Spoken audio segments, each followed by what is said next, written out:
उर्मिला शिरीष जी इस दौर की सर्वाधिक महत्वपूर्ण कथाकारों में से एक हैं। उन्होंने ढेरों कहानियाँ लिखीं और हर वर्ग द्वारा सराही गईं।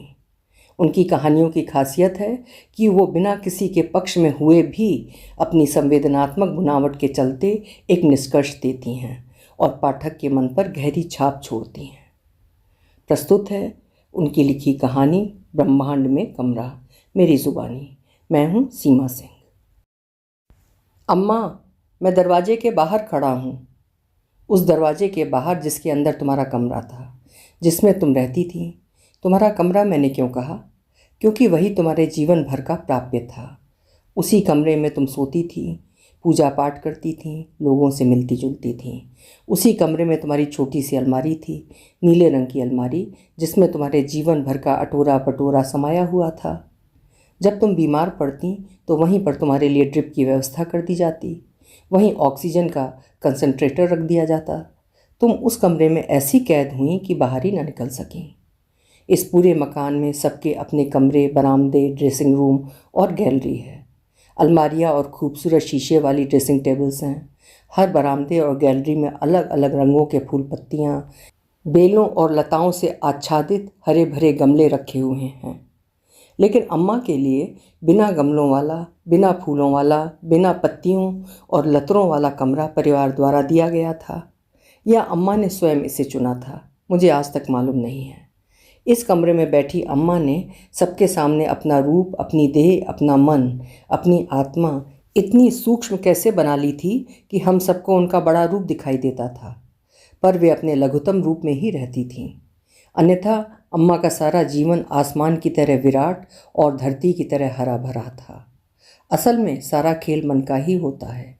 मन चाहे तो हवेली में रहकर भी संतुष्ट ना हो, और मन चाहे तो एक कमरे में ही ब्रह्मांड को समाहित कर ले। तो क्या अम्मा ने अपने कमरे को ही ब्रह्मांड बना लिया था? उनका कमरा ही उनके लिए पृथ्वी के समान था। कभी कभी अपने रूम में ले जाया करो, तुम्हारा कमरा खुला खुला है, बाहर का सारा दृश्य दिखाई देता है, मैंने एक दिन बिल्कुल सहज ढंग से कहा था रूपाली से। रूपाली एक क्षण के लिए भी नहीं झिझकी थी, तपाक से बोली, मेरा रूम उनके लिए नहीं है। वे आएंगी तो उनका बैग, उनके गंदे से रुमाल, उनकी कुर्सी, कुर्सी से बंधा उनका टॉवल, सब उनके साथ आएंगे, जिनमें से अजीब सी बदबू आती है जो मैं बर्दाश्त नहीं कर सकती। बदबू? बदबू कैसी? मैं मालिश करवाती हूँ सरसों के तेल में लहसुन पकाकर, उसी की बदबू आती है। नहीं, उसे अपने रूम में पढ़ने दो, मैं यहीं ठीक हूँ, यहाँ साफ़ हवा आती है इस खिड़की से।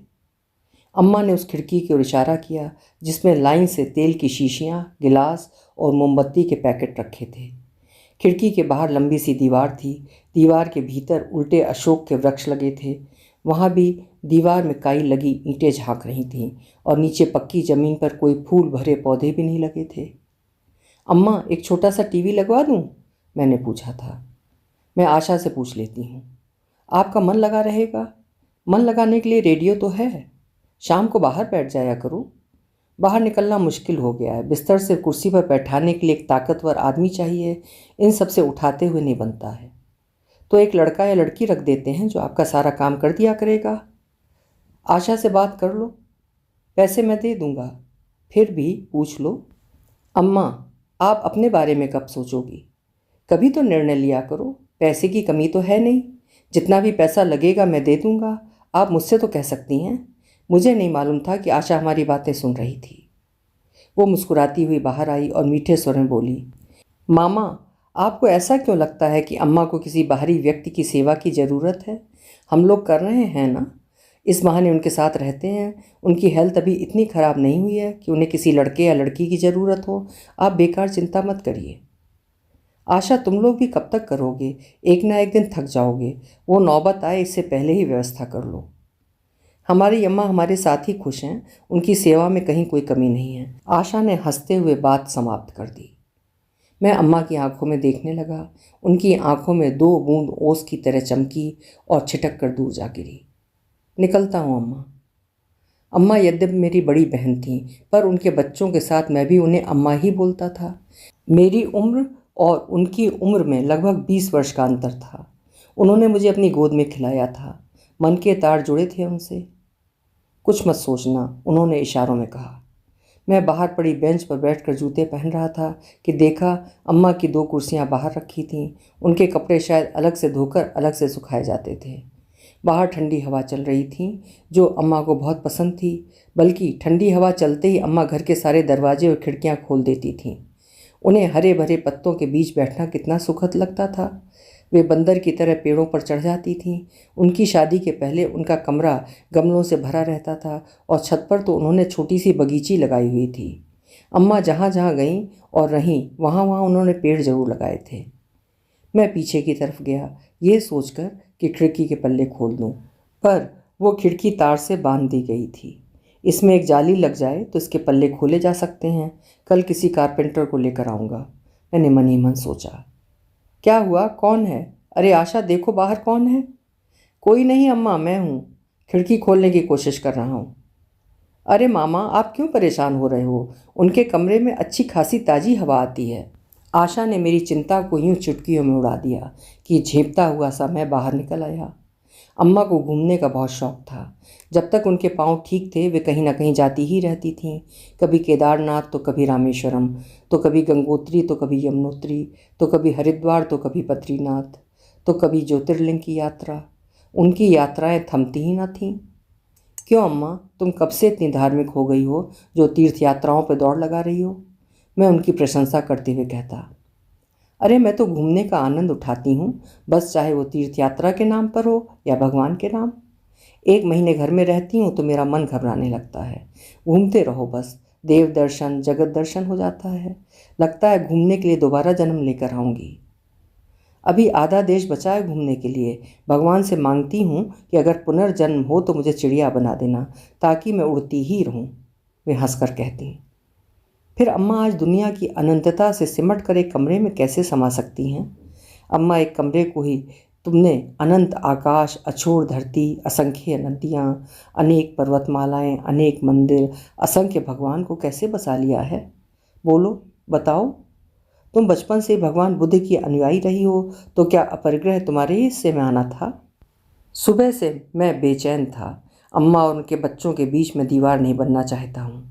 बच्चों के मन में ये भाव कदापि नहीं आना चाहिए कि वे अम्मा के लिए कुछ नहीं या बहुत कम कर रहे हैं, या जीवन यात्रा के बीच कोई उनकी भावनाओं को सपोड़ रहा है। उनके बाहर के आंगन में धूप खिली थी। गेंदे के फूल अभी अध खिले थे। ओह, ये क्या कह रहा हूँ मैं? बॉडी पूरी खिलती है तभी तो फूल खिलते हैं। इतनी सुबह मुझे आया हुआ देखकर अम्मा ने आश्चर्य से पूछा। गरम गरम जलेबी बन रही थी, सोचा आज आपके लिए पोहा जलेबी का नाश्ता किया जाए। मैंने बातें बनाते हुए कहा। पर बच्चे, उनके लिए भी लाया हूँ, आओ बाहर बैठते हैं, मैंने तखत को बिछाते हुए कहा। फिर उनके दोनों कंधे पकड़कर उन्हें कुर्सी पर बैठाया। कुर्सी को आहिस्ते आहिस्ते खिसकाकर बाहर लाया। अच्छा लग रहा है ना? पता नहीं कितने दिन बाद बाहर निकली हूँ। लो, मैंने प्लेट थमाते हुए कहा। ये सारे पेड़ मैंने लगाए थे, ऊपर वाले गमले भी। पता है। अम्मा, तुम्हारे मन में कोई अधूरी ख्वाहिश तो नहीं है? अगर कोई भी इच्छा हो खाने की, पहनने की, घूमने की तो बता देना। बच्चे मेरी सारी इच्छाओं का ध्यान रखते हैं। अब कोई अधूरी या पूरी इच्छा नहीं बची है। जिसको मुझसे मिलना आना हो वो आए, वरना मैं अपनी दुनिया में खुश हूँ। अब कितना जीवन बचा है? जो बचा है वो बिना किसी बीमारी के निकल जाए। उतना जितने में तुम रामायण, सुखसागर और 10-20 उपन्यास पढ़ सको, मैंने परिहास करते हुए कहा। अम्मा को बचपन से पढ़ने का शौक़ रहा है और रेडियो तो उनकी जान हुआ करता था। जहाँ जहाँ अम्मा बैठती वहाँ वहाँ उनका रेडियो होता। एक दिन शरारतन मैंने उनका रेडियो छुपा दिया था। उस दिन अम्मा रोने लगी थी। आज भी उनके सिरहाने उनका रेडियो रखा रहता है, जैसे वो रेडियो ना होकर कोई हीरे मोती का आभूषण हो। वही पढ़ा हुआ तो याद करती हूँ अपने बचपन को, तो बड़ा अच्छा लगता है। कभी कभी सबकी याद आती है तो मिलने का मन भी करता है, पर इन घुटनों ने मुझे बांध दिया है। एक कमरे में जीवन को समेट दिया है। बस अब तो कल्पनाओं में जीने का आनंद उठा रही हूँ। तुमने तो देखा है ना, कैसे मैं 1000 सीढ़ियाँ चढ़ जाती थी, कैसे नाचती थी, कितनी लंबी दौड़ लगाती थी। अभी भी पेटी में इनाम के कप पड़े होंगे। हम लोग एक बार घूम कर आते हैं। अब कहाँ जाऊँगी? तुम सब पर बोझ बन जाऊँगी। इस कैद खाने से बाहर निकलने का यही एक मौका है। बच्चों से कह दो तुम्हें यहाँ वहाँ जाना है, व्हील चेयर रख लेंगे। हम लोगों के खिलाफ कौन सी पट्टी पढ़ा रहे हो मामा? तभी आशा ने व्यंग भरी आवाज़ में कहा। सोच रहा था अम्मा को 2-4 दिन के लिए कहीं घुमा लाऊं। क्यों मामा उनकी मट्टी पलीत करते हो? देखा नहीं कमरे से बाहर आने में उन्हें कितना कष्ट उठाना पड़ा। क्यों अम्मा, कोई कष्ट हुआ? नहीं ना, एक लड़का साथ में ले चलेंगे। एकाएक तीनों के बीच सन्नाटा पसर गया। धूप में हल्की सी तपिश आ गई। गिलहरियां रोटियां खा रही थीं। चिड़ियों ने आंवले के पेड़ पर अपना बसेरा बनाया हुआ था। उनके कलरव ने उन तीनों को मौन कर दिया था, पर तीनों के चेहरे पर उनका मौन साफ साफ नजर आ रहा था। विवशता, दुख, विरोध। तो तुम्हें कहीं नहीं जाना? बाद में बताते हैं। तुम सब भी चलो। हम आपके हिसाब से कैसे जा सकते हैं? बच्चों की पढ़ाई है, नौकरी है, अम्मा का स्वास्थ्य है। मैं सब समझता हूँ, बस चाहता हूँ कि एक बार उन्हें बाहर घुमा लाएं, क्योंकि दिन ब दिन तबीयत और उम्र गिरती ही जाएगी। आशा चुप रही। मैं जानता हूँ आशा की चुप का मतलब है ना। अम्मा मेरा चेहरा देख रही थी। उनके चेहरे पर निरासक्ति का भाव था। वे चाह रही थी कि इस विषय में कोई बात ना की जाए। वे आंखों ही आंखों में मुझे जाने का इशारा कर रही थी। क्यों? क्या इस घर में आशा की इच्छा ही अंतिम इच्छा होती है? तो क्या अम्मा आशा से डरती हैं? डरती हैं इसलिए विरोध नहीं कर पाती हैं?